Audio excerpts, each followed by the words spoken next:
தமிழ்நாடு முஸ்லீம் முன்னேற்றக் கழகத்தின் அயலக பிரிவான இந்தியர் நல்வாழ்வு பேரவையினுடைய குவைத் மண்டலம் சார்பில் நடத்தப்படுகின்ற இந்த சமூக நீதி ஜனநாயக எழுச்சி மாநாட்டினுடைய தலைவர் லால்குடி ஜஃபருல்லா கான் அவர்களை முன்னிலை வைக்கக்கூடிய சம்சுதீன் ஹசரத் மற்றும் ஹைதரலி டிஎஸ் குரூப்பினுடைய சேர்மன் அவர்களை இந்த நிகழ்விலே எனக்கு முன்னால் ஒரு அருமையான கருத்துரையை வழங்கி அமர்ந்திருக்கக்கூடிய திராவிட கழகத்தினுடைய துணை பொதுச் செயலாளர் அன்பிற்கினிய சகோதரி சேமா மதிவதனி அவர்களே, இந்த நிகழ்விலே பங்கேற்று பல்வேறு கருத்துக்களை இங்கே வைத்து அமர்ந்திருக்கக்கூடிய தோழமை கட்சிகளினுடைய நிர்வாகிகளே, இந்திய நல்வாழ்வு பேரவையினுடைய நிர்வாகிகளே, திரளாக குழுமி இருக்கக்கூடிய சகோதரர்களே, சகோதரிகளே, தாய்மார்களே, உங்கள் அனைவர் மீதும் ஏக இறைவனின் சாந்தியும் சமாதானமும் என்றென்றும் நிறைவேறும் நான் பிரார்த்திக்கிறேன். அஸ்ஸலாமு அலைக்கும் வரஹ்மத்துல்லாஹி வபரகாத்துஹு. இந்த குவைத் மாநகரத்திற்கு 3வது முறையாக நான் வருகின்றேன். 2015 முதல் பயணம் குவைத்துக்கு பயணம் என்ற நிலையில தமிழ்நாட்டில் கடுமையான மழை வெள்ளம். இப்ப சென்னையை ஒட்டி பகுதிகளில் மட்டும் பெய்ஞ்சிருக்கு. அப்ப தமிழ்நாடு முழுக்க கடுமையான மழை. சென்னை ஏர்போர்ட்டுக்குள்ளார விமான நிலையத்துக்குள்ளார தண்ணீர் புகுந்து விமானங்கள் எல்லாம் ரத்தாகிவிட்டது சென்னை ஏர்போர்ட்ல. அப்ப நம்முடைய தொழிலதிபர் SKS அவர்கள், சம்சுதீன் ஹசரத் அவர்கள் தொலைபேசியில் தொடர்பு கொண்டு எப்படியாவது நீங்கள் குவைத்துக்கு வர வேண்டும் என்று சொன்னார். ஊர்ல பெரிய மழை வெள்ளத்தால் மக்கள் பாதிக்கப்பட்டு கிடக்கிறார்கள், நிவாரண பணியெல்லாம் செய்ய வேண்டியிருக்கிறது, பாலங்கள்லாம் உடைப்படுத்தி சாலை போக்குவரத்தை ஸ்தம்பித்து கிடக்கிறது, மக்கள் பெரிய சிரமத்தில் இருக்கிறாங்க. இல்லை, நாங்கள் குவைத்தில் எல்லா ஏற்பாடும் பண்ணிட்டோம், நீங்க எப்படியாவது வந்தே ஆகணும், ட்ரெஸ் கூட எடுக்க முடியாதுங்க, அந்த அளவுக்கு பிரச்சனை இருக்கீங்க, ஒரு இடத்துக்கு போகிறதுக்கே சிரமமா இருக்கு, தொலைபேசி தொடர்பு கொள்ள முடியல, நீங்க பாஸ்போர்ட் எடுத்துக்கிட்டு பிளைட்ல ஏதாவது வகையில் ஏறிடுங்க, எல்லாத்தையும் இங்க குவைத்துல பார்த்துக்கலாம் அப்படின்னு சொல்லி அவரு வற்புறுத்தினார். சரி, மக்களுடைய ஏற்பாடு தலைமையோட அனுமதியோட சென்னை ஏர்போர்ட்ல இருந்து புறப்பட முடியாம எல்லா விமானம் ரத்துன்ற நிலையில திருச்சி, மதுரைன்னு சொல்லி கடைசியா கோயம்புத்தூர்ல இருந்து குவைத்துக்கு வந்து சேருது. கோயம்புத்தூர் ஏர்போர்ட்டுக்கு போன உடனே அந்த விமான நிலைய அதிகாரிகள் உடனே இவ்வளவு குயிக்கா டிக்கெட்டை எப்படி மாத்திடுவாங்க வர முடிஞ்சு சந்தேகப்பட்டு ஒரு 1/2 மணி நேரம் உட்கார வச்சுட்டாங்க. உண்மையான டிக்கெட் தானே இல்லை போலி ஏதாவது எடுத்து வந்திருக்கீங்கன்னு சொல்லி அப்படியெல்லாம் ரொம்ப சிரமப்பட்டு 2015 அந்த நிகழ்ச்சிக்கு வந்து சென்றேன். அப்புறம் 2017 மீண்டும் நம்முடைய பேராசிரியர் அருணன் அவர்களோடு இதே அரங்கத்தில் மீண்டும் பேசக்கூடிய வாய்ப்பை பெற்றேன். இப்ப வருவதற்காக வேண்டிய அழைப்பு வந்தது. அதே போன்று மீண்டும் வரலாறு திரும்பியது. சென்னை விமான நிலையம் மழை வெள்ளத்தால் மூடப்பட்டது. மீண்டும் இப்ப நம்ம கோயம்புத்தூருக்கு போனோமா, எங்க போய் ஏறுறது, இல்ல கோயம்புத்தூர்ல இருந்து போக வேண்டிய ஏற்படுமா என்ற நிலையில ஏதோ கடைசி நேரத்துல தண்ணிலாம் வடிஞ்சு இன்றைக்கு பயணப்பட்டு உங்களை எல்லாம் சந்திக்கக்கூடிய வாய்ப்பினை பெற்றிருக்கின்றேன். அல்ஹம்துலில்லாஹ், இறைவனுக்கு புகழ் அனைத்தும். இந்த அரங்கத்தை தொடக்கத்திலிருந்து பார்த்து கொண்டிருக்கிறோம். நமக்கு இருக்கிற ஒரு பெரிய மகிழ்ச்சி என்னன்னு சொன்னா, தமிழ்நாடு உடைக்க முடியாத ஒரு கோட்டையாக இருக்கிறது என்று RSS தலைவராக இருந்தவர் தேவராஸ், அப்ப பொதுச் செயலாளர் 80களில் அவர் சொல்றார், தமிழ்நாடு நம்மளால உடைக்க முடியாத ஒரு கோட்டையாக இருக்கு அப்படின்னு சொன்னார். இன்றைக்கும் அதை உடைப்பதற்கு பெரும்பாடுபட்டு கொண்டிருக்கிறார்கள். நடைப்பயணம் என்ற பேர்ல என்னென்னவோ பண்ணி பார்க்கிறாங்க. ஆனாலும் அவர்கள் நினைத்த வெற்றியை பெற முடியாத ஒரு சூழல். அதுக்கு என்ன காரணம்னா, கடல் கடந்து இந்த குவைத்துல இருக்கக்கூடிய நீங்கள் நம்ம எல்லாம் ஒரு அணின்னு தெரியும். இந்தியா கூட்டணியில் இருக்கக்கூடியவர்கள் இன்னைக்கு திமுக, விடுதலை சிறுத்தைகள், மனிதநேய மக்கள் கட்சி உள்ளிட்ட இந்த கட்சிகள், திராவிடர் கழகம், இவங்கெல்லாம் நம்ம இந்தியா கூட்டணி. இந்த கூட்டணிக்கு வெளியேறக்கூடிய பாமகவும் அதிமுகவும் வந்து இந்த மாநாட்டை வாழ்த்துகிறார்கள் என்று சொன்னால் அதுதான் தமிழ்நாடு நமக்கு ஏற்படுத்தக்கூடிய அந்த சமூக நல்லிணம். அவங்களையும் விமர்சனம் பண்ணி பேசுவோம், பேசுவதற்காக வேண்டிய அது அவங்களுக்கும் தெரியும். ஆனாலும் இங்கே வந்து இந்த மாநாட்டை வாழ்த்தி வந்திருக்கக்கூடிய சிறப்பு விருந்தினர்களுக்கு சிறப்பு செய்துவிட்டு அவர்கள் உடனடியாக இந்த அரங்கத்தை விட்டு சென்றிருக்கிறார்கள். ஒரு மரியாதை நிமித்தமாக நம்ம சந்திக்க அந்த அளவுக்கு ஒரு பக்குவத்தை தமிழ்நாடு மண் நமக்கு ஏற்படுத்தி இருக்கிறது என்று சொன்னால் அந்த மண்ணை பக்குவப்படுத்துவதற்காக நம்முடைய முன்னோர்கள் பட்ட பாடுகள் மிக முக்கியமாக பெரியார் மண் சொன்னா உண்மைதான். தமிழ்நாடு இந்த அளவுக்கு இருக்கிறது சொன்னா இன்னைக்கு இந்தியாவில் கூட எல்லா மாநிலங்களும் அவங்களுடைய கண்ட்ரோலுக்குள்ள வந்தால் கூட தமிழ்நாடு வேற ஒரு திசையில போய் மீண்டும் அவர்களை சரிப்படுத்தக்கூடிய ஒரு பணியில தமிழ்நாடு ஈடுபடக்கூடிய அளவுக்கு ஒரு தெளிவுமிக்க மாநிலமாக இன்றைக்கும் திகழ்ந்து கொண்டிருப்பதில் உண்மையிலேயே தமிழர்கள் என்ற அடிப்படையில் நாம் பெருமிதம் கொள்வோம் என்பதை நான் நேரத்தில் தெரிவித்துக் கொள்கின்றேன். சகோதரி மதிவதனி அவர்கள் RSS சதிகளை இங்கே தோல்வித்தார்கள். எல்லாம் அமைதியா கேட்டுட்டு இருந்தீங்க. எவ்வளவு ஒரு கொடூரமான சக்திகள் அவர்கள். மனித இனமே இல்லை அவர்கள். மனித இனத்திற்கு அப்பாற்பட்ட ஒரு கொடூரர்களை இந்த சங்கி கூட்டம் உருவாக்கி வைத்திருக்கிறது. எப்பேற்பட்டவர்கள் இந்த பிஜேபி சங் பரிவாரத்தை சேர்ந்தவர்கள் என்பதை பத்தி இந்த மணிப்பூர் பெண்கள் 2 பேர் நிர்வாணப்படுத்தப்பட்டாங்கல்ல, அதுல 40 வயது பெண் ஒரு ராணுவ வீரருடைய மனைவி, இன்னொரு 20 வயது பெண் திருமணமாகாத பெண். அவர் சொல்கிறார், என்னை நிர்வாணப்படுத்தியதும் பாலியல் வன்புணர்வு செய்ததும் என்னுடைய சகோதரனை கொன்றதும் வேறு யாரும் அல்ல, என்னுடைய பக்கத்து வீட்டில் இருந்த என்னுடைய சகோதரனின் நண்பன் தான் இதை செய்தான் என்று சொல்றார்.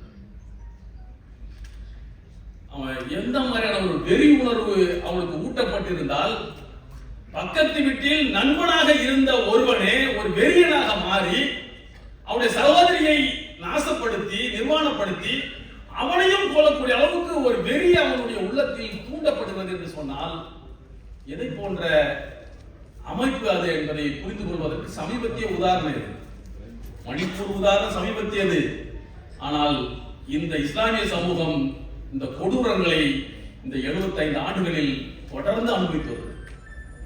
குஜராத்திலையும் மும்பையிலையும் பாகல்பூர், மீரட், சூரத் ஒரு பெரிய பட்டியலே இடக்கூடிய அளவுக்கு மிக கொடூரமான பாதிப்புகளை, தாக்குதல்களை தாங்கி சிதைக்கப்பட்ட ஒரு சமூகமாக இந்த முஸ்லிம் சமூகம் இந்தியாவில் இருக்கிறது. குஜராத்தில் எப்படியெல்லாம் பெண்களை நாங்கள் சிதைத்தோம் என்பதை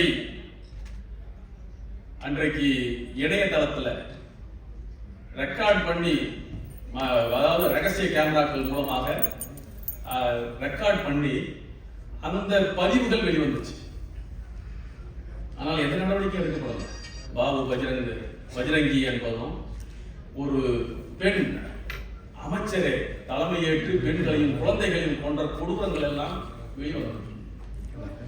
இதெல்லாம் அவர்களுக்கு சர்வ சாதாரணமாக அந்த வெறி உணர்வு ஊட்டப்பட்டதை விளைவுதான் இவ்வளவு பெரிய கொடூரங்களை அவர்கள் தொடர்ந்து நடத்தி கொண்டிருக்கிறார்கள். இது எதற்காக இவர்கள் நடத்துகிறார்கள்? ஏன் இவர்களுக்கு இந்த நிலை? ஏன் இவர்கள் இதை செய்யணும் அப்படின்னா, இந்த சமூக நீதி ஜனநாயகம் சொல்றோம் பாருங்க, இந்த தலைப்பு இந்த நேரத்தில் தேவையான ஒரு தலைப்பு. ஏன் ஜனநாயகமும் சமூக நீதியும் எழுச்சி பெற வேண்டும் என்று சொன்னால், இந்த சங்கி கூட்டம் ஒடுக்கப்பட வேண்டும் என்று சொன்னால் சமூக நீதி வெற்றி பெற்றாக வேண்டும், ஜனநாயகம் தலைத்தாக வேண்டும். இவர்களுக்கு பிடிக்காத வார்த்தைகள் இவை இரண்டும். முஸ்லிம்களை இவர்களுக்கு ஏன் பிடிக்கல? 2 காரணங்களுக்காக முஸ்லிம்களை இவர்களுக்கு பிடிக்காது. ஒன்று, இவருடைய சித்தாந்த ரீதியான அவர்களுடைய கொள்கைக்கு நேர் எதிரானது இஸ்லாம். அவன் சொல்கின்றான், பிறக்கும் போதே மனிதன் பிறக்கும் போதே தலையில் பிறந்தவன், தோல்ல பிறந்தவன், தொடையில பிறந்தவன், காலில் பிறந்தவன் சொல்லி பிறக்கும் போதே அப்படித்தான் பிறக்கிறான். பிறப்பின் அடிப்படையிலே அப்படித்தான் மனிதன் படைக்கப்படுகிறான். இறைவனாலே அப்படித்தான் படைக்கப்படுகிறான். அதை யாராலும் மாற்ற முடியாது. சதுர்வர்ணம் மயா சிஸ்டம் மாற்ற முடியாது. ஆனால் இஸ்லாம் என்ன சொல்கிறது என்று சொன்னால், பிறக்கும் போது அப்படிலாம் கிடையாது. எல்லா மனிதனும் ஒரே தாய் தகப்பனுக்கு பிறந்த உடன்பிறவா சகோதரர்கள், ஒரே தாய் தகப்பனுக்கு பிறந்தவங்க. சீப்பின் பல்வரிசை போன்று சமமானவர்கள் என்று நபிகள் நாயகம் சொல்கிறார். அப்ப அதுக்காக இவன் என்ன சொல்றான்னு சொன்னா, குருஜி கோல்வாக்கர் அவருடைய புத்தகத்தில் முஸ்லீம்களோடு நம்ம சேர்ந்து நாட்டில் வாழ முடியாது. ஏன்னா அவர்கள் வேரிலிருந்தே வேறுபட்டவர்கள், வேரிலிருந்தே வேறுபட்ட 2 இனங்கள் ஒன்றாக ஒரு நாட்டில் வாழ முடியாது என்பதை ஜெர்மனுடைய ஹிட்லர் நிரூபித்திருக்கிறார். அவரிடத்திலிருந்து நாம் பாடம் படிக்கணும் அப்படின்னு சொல்றாங்க. இவங்கிட்ட இருக்கிற ஒரு வித்தியாசமான மனத்தை பாருங்க. ஹிட்லரையும் ஆதரிப்பான், ஹிட்லரையும் தூக்கி கொண்டாடுவான், ஹிட்லரால் கொல்லப்பட்ட யூதர்களையும் இஸ்ரேலையும் ஆதரிப்பான். இவன் ஒரு வித்தியாசமான குணம் கொண்டவர்கள். ஆக இவனுடைய நலம், சுயநலத்திற்காக எந்த லெவலுக்கு போகும். அப்ப இது ஒரு காரணம், மிக முக்கியமான அடித்தளமான காரணம் இது. ஏன்னா இவன் தொடாத, பார்க்காத, மூச்சு காற்று கூட படாத இத்தனை அடிக்கு பிராமணர்களும் சத்திரியர்களும் இத்தனை தூரத்தில் இருக்கணும். இத்தனை அடி தூரம், 60 அடி தூரம். அதே போன்று சூத்திரர்களும் பிராமணர்களும் 70 அடி தூரம். இப்படி அடிக்கணக்கான மெஷர்மெண்ட் வச்சு அளந்துட்டு அவங்க நினைக்கிற இங்க பார்க்கவே கூடாது. இப்படிலாம் சட்டம் இருக்கக்கூடிய ஒரு நிலையில அந்த மக்கள் இன்னொரு பக்கத்துல வா நீங்க எல்லாம் சகோதரன் சொல்லிட்டு கட்டி அணைக்கும் போது அவன் இஸ்லாத்தை தன்னுடைய வாழ்வியல் ரீதியாக ஏற்றுக்கொள்கிறான். அப்ப அவன்கிட்ட தப்பிச்சான். அப்ப தப்பிக்கும் போது அதை விடக்கூடாது என்பதற்காக தான் அதோடு சேர்த்து படுகொலை நடத்தான். இந்த கொடூரம் இதுல ஒன்று. இன்னொன்னு ஏன் முஸ்லீம்களை இவர்களுக்கு பிடிக்கல அப்படின்னு சொன்னா, இந்த சமூக நீதி வகுப்பாரி பிரிவுக்கும் சொல்றோம்ல, இது எங்க இருந்து தொடங்கிச்சு தெரியுமா?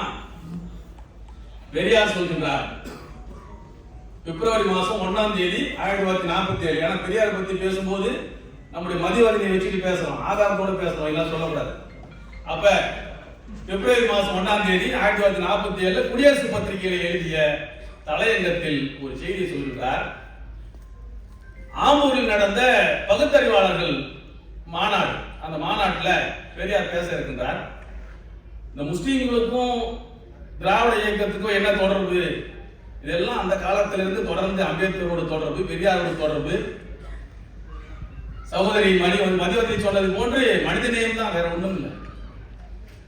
பாதிக்கப்படக்கூடிய மக்களுக்கு உதவ வேண்டும் என்கின்ற வலியுறுத்தல், எவன் பாதிக்கப்படுகிறானோ அவனோடு போய் நின்று கொண்டிருக்கக்கூடிய அந்த சூழலை இந்த சமூகத்திற்கு உருவாக்கி வைக்கின்ற காரணத்தால் வேறு யாரும் வழிகாட்ட வேண்டியதில்லை, இஸ்லாம் இந்த மக்களுக்கு வழிகாட்டுது. அதனாலதான் புரட்சியாளர் அம்பேத்கர் அவர்களை அரசியல் நிலை சபைக்குள்ள போகக்கூடாதுன்னு பெரும் லெவல்ல முயற்சி எடுத்தான் சங்கி கூட்டம். ஆனால் அம்பேத்கர் எந்த பிரதிநிதித்துவத்தில் அரசியல் நிலை சபைக்குள் நுழைஞ்சார் தெரியுமா? வங்காளத்தில் இருக்கக்கூடிய முஸ்லீம் லீக்கினுடைய பிரதிநிதித்துவத்தில் அரசியல் நிர்ணய சபைக்குள் அனுப்பி வைத்தவர்கள் முஸ்லீம்கள் என்பதை வரலாறு பதிவு செய்திருக்கிறது. நம்முடைய அம்பேத்கர் அவர்களும் அவருடைய புத்தகத்தில் பதிவு செய்தார். இன்னொரு இடத்துல வட்டமேஜை மாநாட்டுக்கு போறாங்க. அங்க போகும்போது வட்டமேஜை மாநாட்டில் அம்பேத்கருடைய கோரிக்கைகளுக்கு முஸ்லீம் லீக், முஸ்லீம்கள் எந்த வகையிலும் ஆதரவு தந்துடக்கூடாதுக்காக வேண்டி மகாத்மா காந்தி, மகாத்மா காந்தி அன்றைக்கு அவர்கள் அப்படி அழுத்தம் கொடுத்து பயன்படுத்தியது இந்த சங்கி கூட்டம், சனாதன கூட்டம்.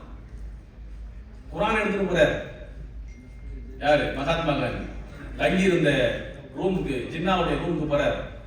போயிட்டு அம்பேத்கருடைய அந்த தனி இடஒதுக்கீடு கோரிக்கைகள் இதெல்லாம் நீங்க ஆதரவு தெரிவிக்க கூடாது, உங்களுடைய 14 அம்ச கோரிக்கையை நாங்கள் ஆதரிக்கின்றோம், குர்ஆன்ல சத்தியம் பண்ணுங்க கேட்கிறார்.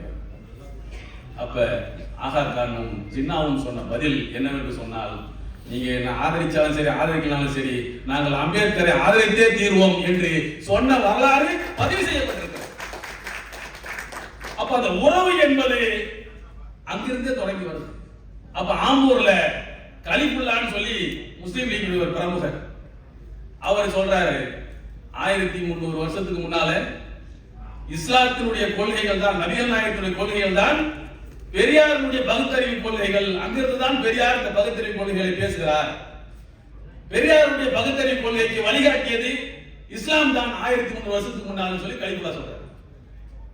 பெரியார் பேசும்போது அது பதில் சொல்ல நண்பர் கலிஃபுல்லா சொன்னார், என்னுடைய பகுத்தறிவு கொள்கைக்கு வழிகாட்டியது 1300 வருஷத்துக்கு முன்னால நபிகள் நாயகத்தினுடைய இஸ்லாமிய கொள்கை தான் என்று சொல்கின்றார்.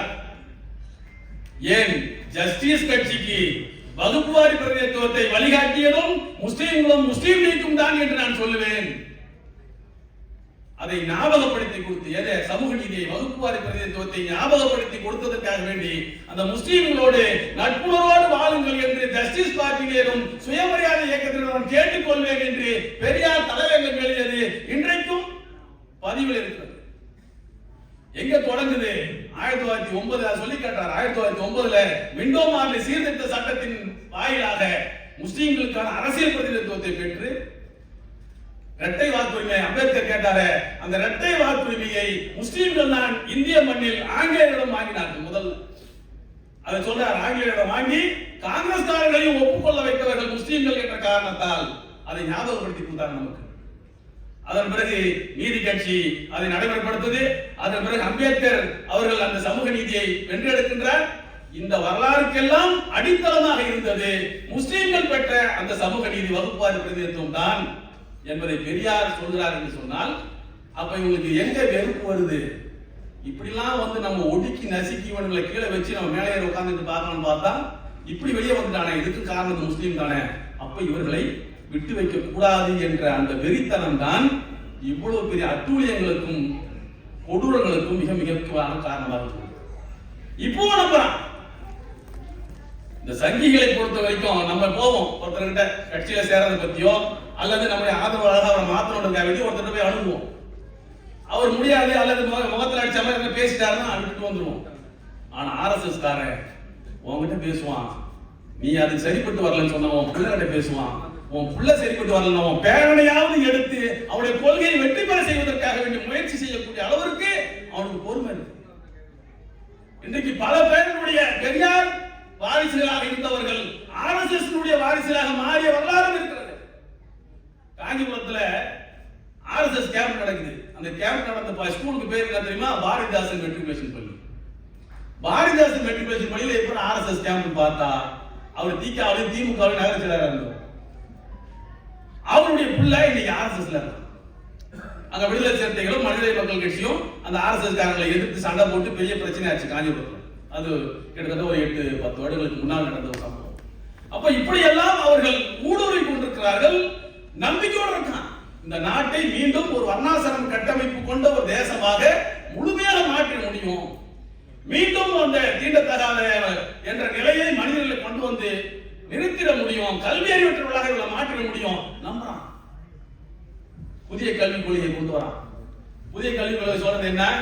3ஆம் வகுப்பு பிள்ளைக்கு பொது தேர்வு, 10ஆம் வகுப்பு பிள்ளைக்கு பொது தேர்வு வைத்து இன்றைக்கு நிறைய பிள்ளைங்க இறந்துட்டு இருக்கும் போது 3ஆம் வகுப்பு பிள்ளைக்கு பொது தேர்வு என்கின்ற ஒரு நிலை வந்தால் 3ஆம் வகுப்பு பிள்ளைக்கு பொது தேர்வு, 5ஆம் வகுப்பு பிள்ளைக்கு பொது தேர்வு, 8ஆம் வகுப்புக்கு, 9ஆம் வகுப்புக்கு, 10ஆம் வகுப்புக்கு, 11க்கு, 12க்கு எல்லாத்துக்கும் தேர்வு, பொது தேர்வு. அதன் பிறகு நீ சாதாரண நீட்டுக்கு மட்டும் இல்ல, ஒரு சாதாரண கலைக்கல்லூரிக்குள்ள நுழையணும், பிஏ பிஎஸ்சி படிக்கணும்னா கூட ஒரு தேசிய தேர்வு எழுதுன்ற அளவுக்கு கொண்டு வந்து இத்தனை ஸ்பீட் பிரேக்கர் போட்டு பிள்ளைகளோட கல்வியை தடுக்கும். இப்ப இன்னொரு திட்டம் வந்திருக்கு. அந்த திட்டம் என்ன தெரியுமா? எதுக்காக வேண்டிய திட்டம்? படிக்காத இருக்கிறதுக்காக வேண்டி பணம் கொடுக்குறான். 13,000 கோடி ஒதுக்கிருக்கான். படிக்க கூடாது, அவ்வளவுதான். நீ படிக்காத இருந்தா உனக்கு பணம். அதுக்கு பேரு விஸ்வகர்மா யோஜனா அப்படின்னு திட்டம். என்ன செய்யணும்? அவர் பரம்பரை தொழிலை செய்யணும். அவங்க அப்பா பெரியவரா, பானை சட்டி செய்யறவரா, நான் எங்க அப்பா செஞ்ச தொழிலை செய்ய போறேன் அப்படின்னு ஒரு 18 வயசுல போய் கேட்டா உடனே 3 லட்சம் ரூபாய் மானியத்தோட, அப்புறம் மீண்டும் வேணுமா ஒரு 5% வட்டியோட மீண்டும் உனக்கு லோனு. தமிழ்நாட்டுக்கு மட்டும் 9,000 கோடி ஒதுக்கியிருக்கான். அவன் 18 வயசுன்னு சொன்னா அவன் கல்லூரிக்கு போக வேண்டியது இல்லை, மேல் படிப்புக்கெல்லாம் உள்ள போகக்கூடாது. போகாம அவங்க அப்பன் தொழில, பாட்டன் தொழில, குல தொழிலை பார்க்க, செருப்பு தைக்கக்கூடிய தொழிலாளியா நீ அதை மட்டும் பாரு. நீ IAS IPS ஆகிடாத. நீ காவல்துறையிலும் வருவாய்த்துறையிலும் நிர்வாகத்துறையிலும் நீ நுழையாத, நீதிபதியா வராத. நீ குலத்தொழிலை பார்ப்பதற்காக பல ஆயிரம் கோடிகளை இன்றைக்கு ஒதுக்கக்கூடிய விஸ்வகர்மா யோஜனா திட்டத்தை கொண்டு வரான். இந்த திட்டத்தை பத்தி வேற எந்த மாநிலத்திலையும் நீட்ட மாதிரி புரிஞ்சுக்காத மாதிரி இதையும் புரிஞ்சுக்கல. அதையும் புரிந்து கொண்டு தமிழ்நாட்டில் அதை பற்றி ஒரு மிகப்பெரிய விழிப்புணர்வு பிரச்சாரத்தை செய்தது திராவிட கழகம் தான். ஆசிரியர்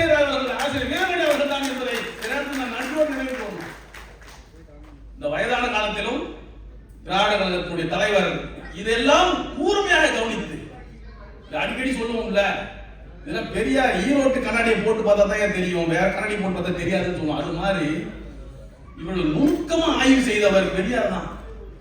பெரியாரை நினைத்து நினைத்து ஆச்சரியப்படுவதற்கு 1000 செய்திகள் இருக்கிறது. இந்த நாடு சுதந்திரம் அடையும் போது அதை ஏற்றுக்கொள்ளவே இல்லை. அவர் இது ஒரு சுதந்திரமே இல்லை, இது ஒரு துக்க தினம் என்று சொன்னார். இது மகிழ்ச்சிக்குரிய நாள் இல்ல, துக்க தினம், கருப்பு தினம் என்று சொன்னார். கொண்டாடாதீர்கள். பேரறிஞர் அண்ணா அதுல வேறுபட்டார். 2 எதிரி நமக்கு, ஒன்னு பார்ப்பனர்கள், இன்னொன்று வெள்ளக்காரன். ஒரு எதிரி வெளியே போயிடல, இன்னொரு எதிரி நம்ம எதிர்கொள்ளலாம். வெள்ளக்காரன் இருக்கிறது நமக்கு பெரிய ஆபத்து இல்ல, இந்த கொள்ளக்காரங்களை ஒழிக்கிறது தானா முதல்ல பிரச்சனையே. இவர்களை ஒழிச்சு கட்டினா தான் அந்த நாட்டுக்கான உண்மையான சுதந்திரமே கிடைக்கும் என்பதை உணர்ந்த பெரியார் அதை ஏற்றுக்கொள்ளல. கருப்பு நாள் சொன்னாரு. 75 ஆண்டுகளுக்கு பிறகு உட்கார்ந்து பேசுறோம்.